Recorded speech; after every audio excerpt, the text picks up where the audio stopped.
CM Chandrababu Naidu అధ్యక్షన ఈరోజు AP సచివాలయంలో వరుస భేటీలు అయితే ఉన్నాయి. ప్రధానంగా వాటిలో ఒకటి ఎస్ఐపిబి రాష్ట్ర పెట్టుబడుల ప్రోత్సాహక బోర్డు ఒక సమావేశం అయితే ఉంది. ఈ సమావేశంలో అత్యంత కీలకమైనటువంటి ఇటీవల అధికారులతో చర్చకు వచ్చినటువంటి ఏదైతే ఉన్నాయో 20,000 కోట్ల రూపాయల పెట్టుబడులకు సంబంధించి కావచ్చు, అలాగే 10కి పైగా పరిశ్రమలకి ఒక ప్రోత్సాహాలు కావచ్చు, వాటికి ఒక అనుమతులు ప్రాజెక్టులకి ఇవ్వడానికి కూడా ఈ యొక్క సమావేశం అత్యంత కీలకంగా అవుతుంది. ఈ సమావేశంలో ప్రాథమికంగా చూసుకున్నట్లయితే రాష్ట్ర పారిశ్రామిక అభివృద్ధికి సంబంధించి కావచ్చు, అలాగే ఉపాధి కల్పనలో భాగంగా ఈ యొక్క ఎస్ఐపిబి యొక్క సమావేశం అయితే జరగనున్నట్లు కూడా తెలుస్తుంది. ఈ యొక్క సమావేశంలో ప్రధానంగా చూసుకున్నట్లయితే ఏవైతే కొన్ని కీలకమైన అంశాలు చూసుకున్నట్లయితే గ్రీన్ ఎనర్జీ, ఇది అలా గ్రీన్ ఎనర్జీ కావచ్చు, అలాగే డేటా సెంటర్లు, అలాగే ఎలక్ట్రానిక్ మ్యానుఫ్యాక్చరింగ్ సంబంధించి రంగాల్లో ప్రతిపాదనలకు సంబంధించి ఈ యొక్క ఎస్ఐపిబి మీటింగ్ జరిగిన తర్వాత చర్చకు ఒక ఆమోదం అయితే తెలుపుతున్నట్లు కూడా తెలుస్తుంది.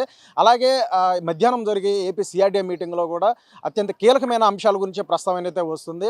సో ఈ యొక్క AP CRDA meeting AP CM Chandrababu అధ్యక్షతన జరగనున్న నేపథ్యంలో ఇటు డిప్యూటీ సీఎం పవన్ కళ్యాణ్ కావచ్చు, అలాగే మంత్రి నారాయణ కావచ్చు, వివిధ శాఖల మంత్రులందరూ కూడా, అలాగే ఉన్నత స్థాయి అధికారులందరూ కూడా పాల్గొంటారు. ప్రధానంగా అమరావతి సంబంధించి, అలాగే అమరావతిలో ఇప్పటివరకు కూడా జరుగుతున్న పనులు సంబంధించి అయితే క్లియర్గా ఏ స్థాయిలో యొక్క పనులన్నీ కూడా జరుగుతున్నాయి అన్నీ కూడా సీఎం చంద్రబాబు నాయుడు అడిగి తెలుసుకునే ప్రయత్నం అయితే చేస్తారు. వాటికి కొన్ని సూచనలు కూడా చేసే అవకాశం ఉంది. అలాగే రేపటి నుంచి చేపట్టబోయే సెకండ్ ల్యాండ్ పూలింగ్ సంబంధించి 16,667 ఎకరాలకు సంబంధించి ఏపీ సిఐడి రేపటి నుంచి అయితే పూలింగ్ అయితే చేపట్టినట్టు అయితే ఇప్పటికే 7 గ్రామాల్లో ఏదైతే అమరావతి తుళ్ళూరు మండలం సంబంధించి 7 గ్రామాలు అయితే ఉన్నాయి. 7 గ్రామాల్లో ఇప్పటికే ఆయా ప్రాంతాలకు సంబంధించి దాదాపు 9 యూనిట్లు కూడా ఏర్పాటు చేయడం జరిగింది. సిఐడి కార్యాలయాలను అక్కడ ఏర్పాటు చేయడం కావచ్చు, అలాగే అక్కడ సిబ్బందిని కూడా ఏర్పాటు చేయడం కూడా జరిగింది.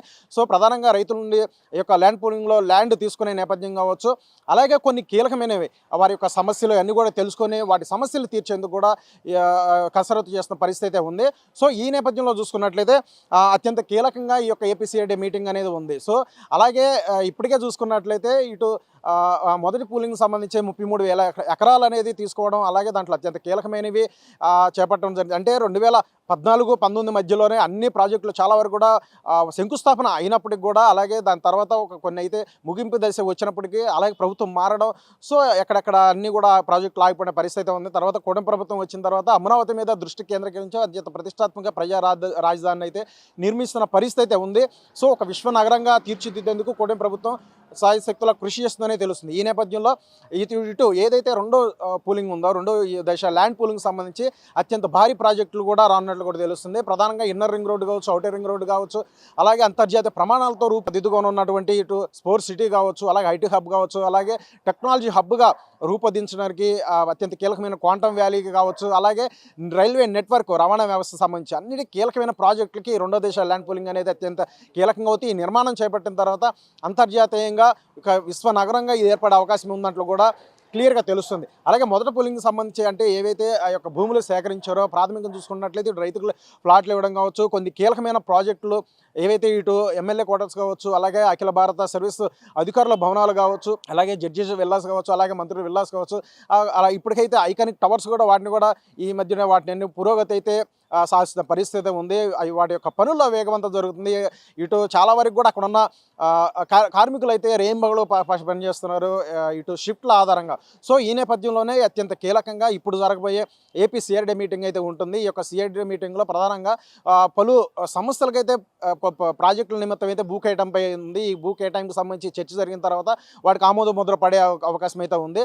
సో ఈ నేపథ్యంలో ఇప్పటికే మంత్రి నారాయణ కూడా ఉదయం నుంచే కొన్ని వరుస సమావేశాలు చేపట్టిన నేపథ్యం కనిపిస్తుంది. ప్రధానంగా వాటిలో ఒకటి ఏపీసీఐడి స్టాఫ్స్ అయితే వారి యొక్క అధికారులతో అయితే ఏపీసీఐడి అధికారులతో అయితే సమావేశం అయితే చేపట్టారు. అక్కడ సమీక్షలో భాగంగా చూసుకున్నట్లయితే ఏ యొక్క అంశాలు సీఎం చంద్రబాబు అధ్యక్షతన జరిపే యొక్క మీటింగ్లో ప్రధానంగా ఉంచాలి అనే అంశాల మీద మాట్లాడినట్టు కూడా తెలుస్తుంది. అలాగే సీఎంఓ అధికారులతో కూడా మీటింగ్ చేపట్టినట్టు తెలుస్తుంది. తర్వాత అలాగే ఇప్పుడు జరగబోయే ఎస్ఐబివి సమావేశంలో కూడా పాల్గొంటారు. తర్వాత మధ్యాహ్నం జరగబోయేటువంటి ఏదైతే ఉందో ఏపీసీఐడి మీటింగ్లో కూడా మంత్రి నారాయణ పాల్గొంటారు. సో ఇటువంటి నేపథ్యంలో మంత్రి నారాయణ ఎప్పటికప్పుడు కూడా గ్రామ సభలు కూడా నిర్వహిస్తూ ప్రజలు అలాగే రైతుల యొక్క ఏదైతే సమస్యలు ఉన్నాయో అన్ని సమస్యలు తెలుసుకొని వాటిని నివృత్తి చేసే పనిలో ఇటు త్రిసభ్య కమిటీ ఉన్నారని కూడా క్లియర్ తెలుస్తుంది.